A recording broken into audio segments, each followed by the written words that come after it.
Dans cette vidéo, je vais essayer de vous parler du test Key 2. Alors, c'est une série de vidéos que je vais faire sur les tests statistiques pour des données de type marketing. Pour faire un peu la suite de la vidéo précédente et de celle d'avant où on analyse les données statistiques de type marketing, par exemple avec Aggregate. Donc, je vous invite à voir la vidéo précédente qui essaie de résumer les données par groupe. C'est une notion quand même essentielle, fondamentale avant de venir parler des tests statistiques. Alors, les tests statistiques, c'est tout un chapitre en statistique. C'est un peu difficile à expliquer si on veut faire vraiment toute la démarche. Mais dans cette vidéo, je vais d'abord faire le test avec R, mais bien sûr avec un script très court comme d'habitude. Et puis ensuite, je vais passer sur Excel pour essayer de vous expliquer comment fonctionne le test de Key 2, qui est un test fondamental entre deux variables qualitatives. Alors, on aura un test binomial par la suite. On va essayer de tester une proportion, mais je vais le faire dans la vidéo suivante. Et puis, j'aurai le test T pour des données quantitatives, le test ANOVA, etc. Donc, je vais essayer de faire des vidéos différentes pour chaque type de données, en tout cas pour différents tests. Mais aujourd'hui, je vais parler uniquement de test de Key 2. Alors, je vais importer, vous avez le lien, ça je vais le mettre sur la description, le lien pour importer cette base de données. Je pense que c'est la même avec laquelle nous avons travaillé peut-être la vidéo précédente ou celle d'avant, je ne me rappelle pas. Alors, tout simplement, je vais appeler ça secdf, voilà. Donc, je vais faire summary pour vous montrer un peu quelle est cette base de données. Alors, c'est une base de données fictive qui a été simulée. Nous avons la variable âge, ici c'est le sexe, le revenu, nombre d'enfants. Est-ce que la personne est propriétaire ou pas de son logement? Alors, une variable qualitative. Est-ce que la personne a souscrit à notre abonnement? Non. Oui. Donc nous avons ici des fréquences. Bien sûr, summary, elle va chercher le type de variable et vous donner le résumé approprié en fonction de la variable. Et puis, une variable aussi qualitative, segment. Alors, il y a 4 types de segments et chaque client se situe dans un segment particulier. Voici la base de données que nous avons ici. Bien sûr que je peux visualiser en cliquant aussi sur cette icône ici. Bien sûr, je peux la visualiser comme ça. Donc, alors, ce que je vais faire names, juste pour voir les noms des variables. Et je vais ensuite essayer d'échanger, les mettre en français, comme ça, c'est clair pour tout le monde. Alors, j'ai juste traduit, si vous voulez, les noms des colonnes. Et après, je fais names, regardez, et j'ai les noms que j'ai choisis. Alors, âge, sexe, revenu, enfant, proprio pour la own, pour la propriété, abonne, j'ai fait pour abonnement et segment. Alors là, j'ai fait une petite erreur. C'est pas segment, c'est segment. Voilà. Donc, c'est bon ici pour segment. Le test de Key 2, bien sûr, comme j'ai expliqué tout à l'heure, il se fait sur des variables qualitatives. Alors, j'ai combien de variables? Alors, j'ai par exemple le sexe, j'ai cette variable ici. Je vais encore faire summary pour vous montrer en français. J'ai le sexe par exemple ici, j'ai propriété, proprio ou pas, abonne aussi c'est qualitatif et segment. D'accord? Alors l'idée c'est de voir est-ce qu'il y a un lien entre deux variables qualitatives. Je vais expliquer ça sur Excel un peu plus. Et donc ce qu'il faut faire c'est d'abord créer un tableau de fréquence. D'accord? Avec T, alors j'ai juste nommé cet objet T, regardez, et j'ai fait deux variables, j'ai fait abonnement et proprio. Donc, rappelez-vous, pour abonnement, c'est où? C'est ici, abonnement, il y a soit no, soit yes, d'accord? Soit non, soit oui. Et puis, la même chose pour propriété. Et là j'ai des fréquences, et l'idée, c'est de voir, est-ce que les personnes qui sont propriétaires, par exemple, est-ce que aussi elles sont abonnées ou pas à notre abonnement? Ça, c'est une question qu'on peut se poser, nous, en tant que responsable, par exemple, marketing ou le directeur, etc., de l'entreprise. Bien sûr, il peut tester d'autres variables, comme le sexe. Est-ce qu'il y a un lien entre le fait que je sois une femme ou un homme et que je sois, par exemple, abonné ou pas? Ça, c'est une question essentielle pour voir est-ce que les femmes sont beaucoup plus abonnées que les hommes ou l'inverse, vice-versa. D'accord? Et on peut bien sûr, après, trouver une réponse à cette question, bien sûr, essayer de développer une stratégie adaptée pour essayer, par exemple, d'attirer les hommes qui ne sont pas souvent abonnés, ou bien essayer de cibler les femmes qui sont celles qui sont abonnées, etc. Ça dépend, bien sûr, de ce que je trouve, etc. Donc, l'idée, c'est que nous avons un échantillon, mais le test, et comme son nom l'indique, c'est un test. Et donc, il est testé sur quoi? Sur la population. Donc, je travaille sur un échantillon. Ici, j'ai combien? J'ai 300 observations. Donc, c'est un petit échantillon par rapport peut-être à ma base de données, on va dire globale, ou ma population qui est de, par exemple, 5000 clients, 10 000, etc. Donc, je travaille sur 300. Mais le test statistique va me permettre de faire une inférence sur toute la population. Sur toute la population. Et donc, je vais tester justement sur la base de cet échantillon et je vais ensuite faire une conclusion globale, donc sur la population. Donc l'inférence statistique, très bien. Alors, la fonction sur R, elle est très simple, c'est chi-square test. Après, je vais mettre mon tableau, celui que je viens de créer, et je vais utiliser correct, false. Pourquoi? Parce que, regardez bien ici que j'ai une ou deux, alors j'ai deux colonnes.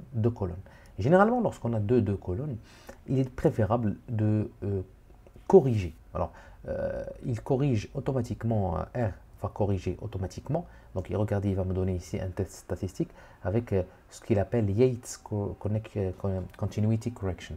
Et donc, il va me donner cette valeur P, on va essayer de trouver la même valeur tout à l'heure sur Excel.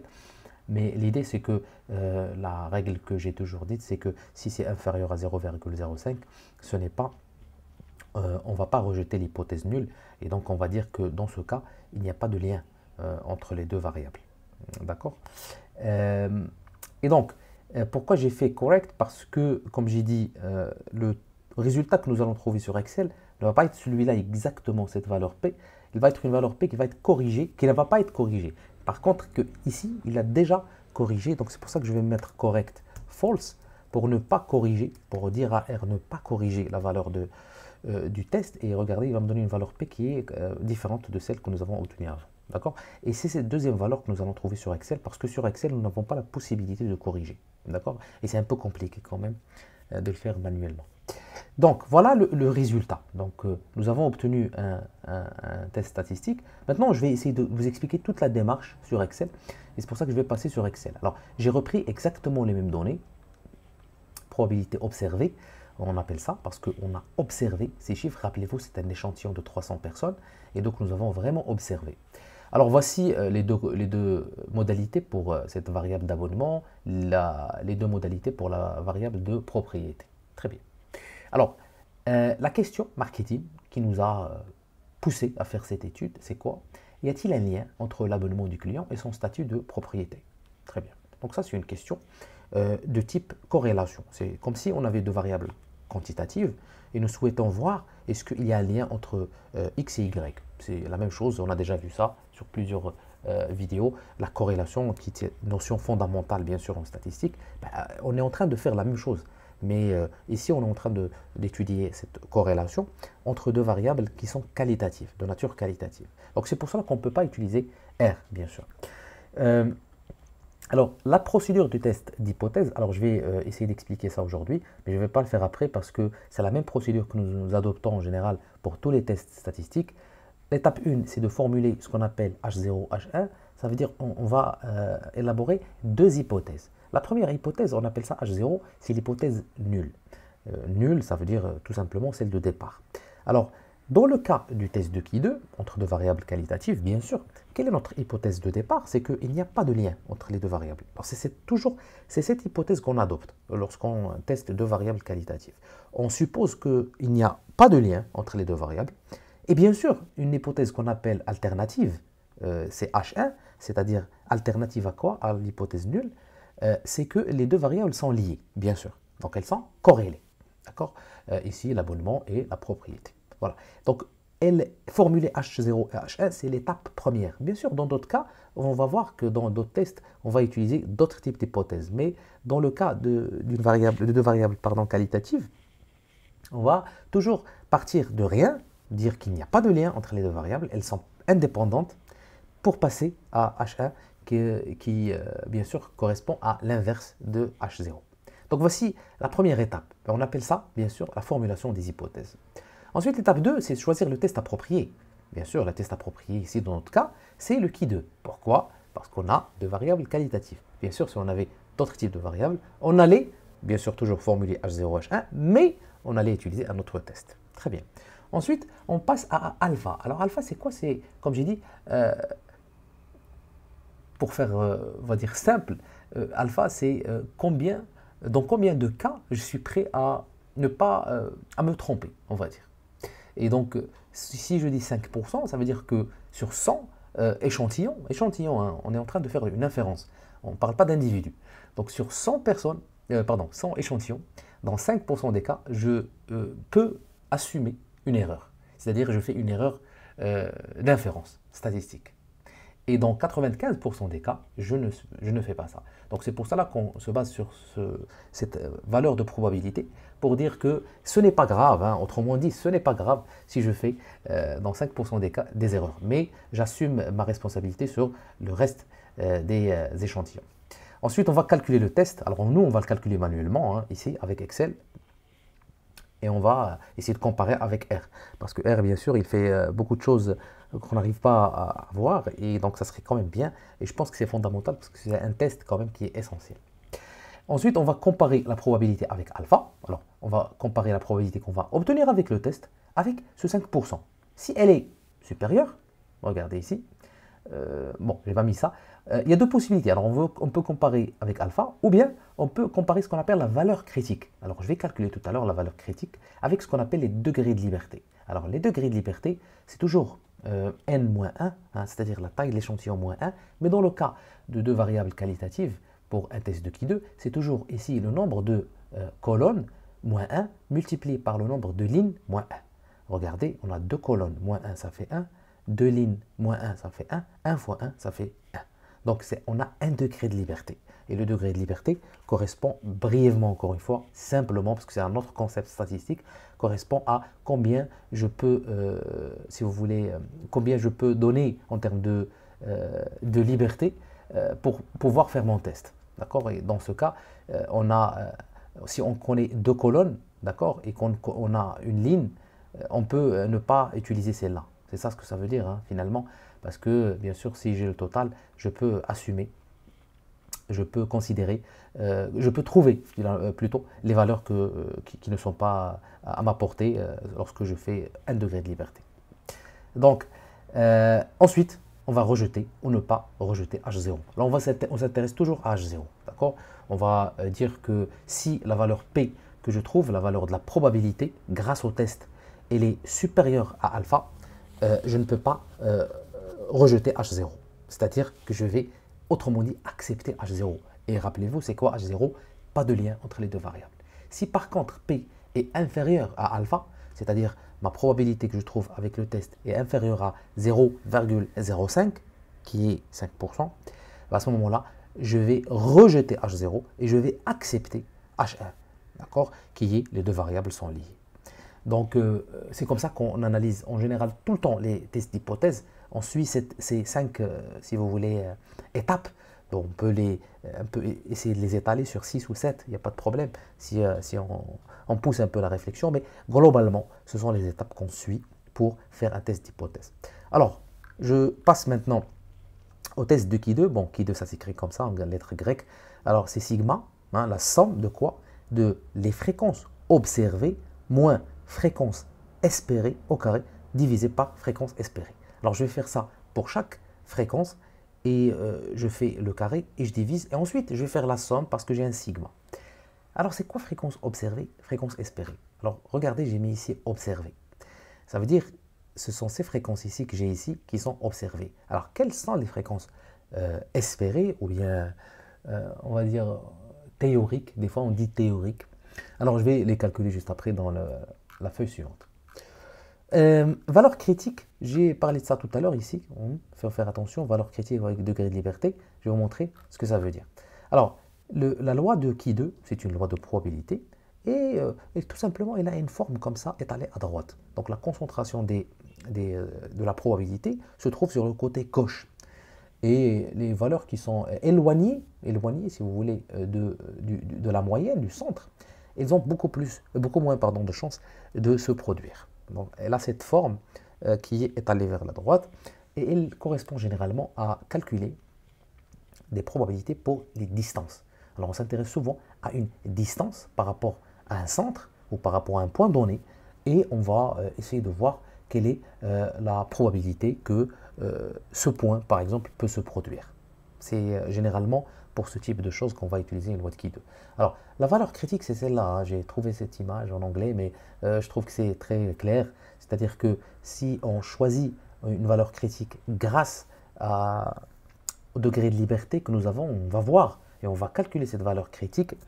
Et si, bien sûr, la valeur que nous avons obtenue grâce au test est supérieure, elle est dans cette partie-là, elle est supérieure à la valeur critique, à ce moment-là, on va rejeter H0. Si par contre, elle est dans cette partie-là, ça veut dire inférieure à cette valeur critique, on ne peut pas rejeter H0 et on va plutôt, on va pas, souvent on ne dit pas accepter H0, on dit pardon, ne pas rejeter H0. D'accord? Voilà. Donc voici un tableau de la loi de Ki2, c'est une loi de probabilité avec un tableau comme la loi normale que nous avons déjà vu. Et donc, bien sûr, elle est calculée, etc., en fonction des degrés de liberté et du degré de alpha. D'accord? Nous, on va utiliser alpha de 0,05. Je vais revenir à ce tableau tout à l'heure lorsqu'on va calculer. Voilà. Donc, j'ai fait un peu toutes les démarches pour essayer d'expliquer un peu comment le test de Ki2 fonctionne. Maintenant, je vais passer pour calculer au calcul des fréquences espérées. Et on va calculer notre Ki2 et on va calculer la valeur critique et la valeur de probabilité.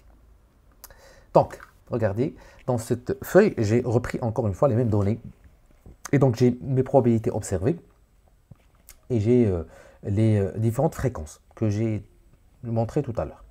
Alors, les probabilités théoriques, ce sont les probabilités qui sont espérées. Alors, comment on va les calculer? C'est très simple. On suppose ici, le but c'est de calculer des fréquences où on suppose qu'il n'y a pas de lien entre les variables. C'est ce qu'on appelle les probabilités théoriques. Ou bien les fréquences théoriques, il n'y a pas de souci, hein. Je peux mettre ça ici parce que normalement c'est vrai que ce n'est pas des probabilités dans ce cas. Ça peut être aussi des probabilités si je divise par le total. Donc fréquence observée, et ici je vais mettre fréquence.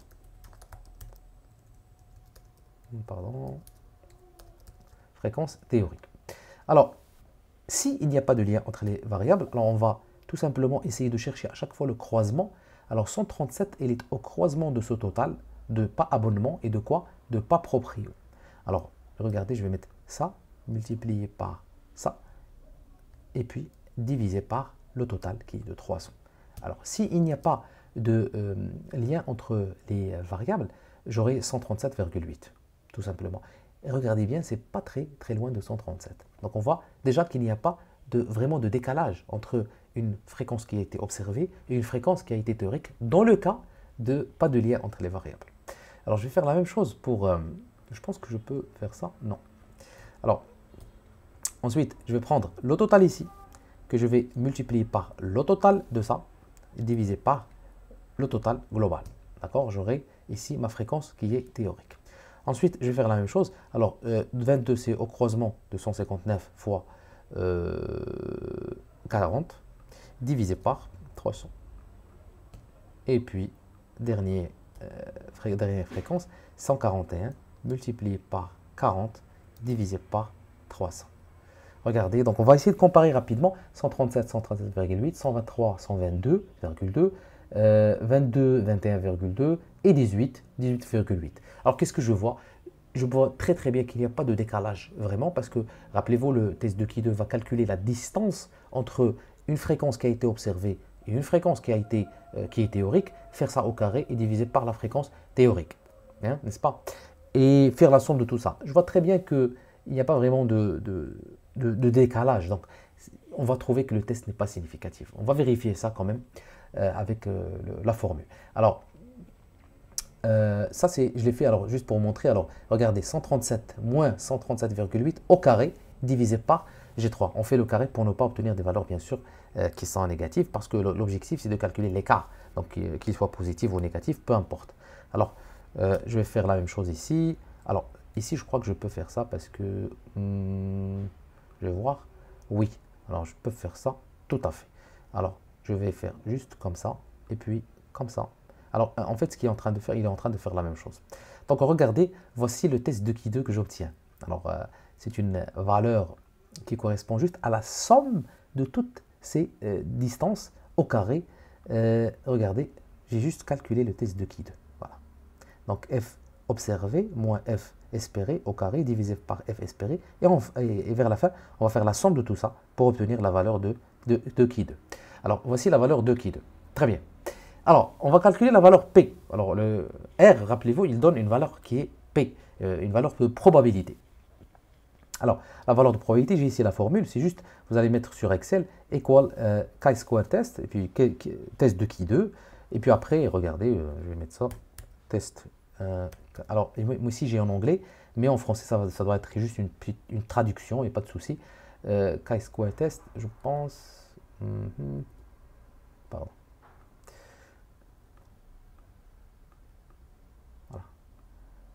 Voilà, chi-square test, très bien.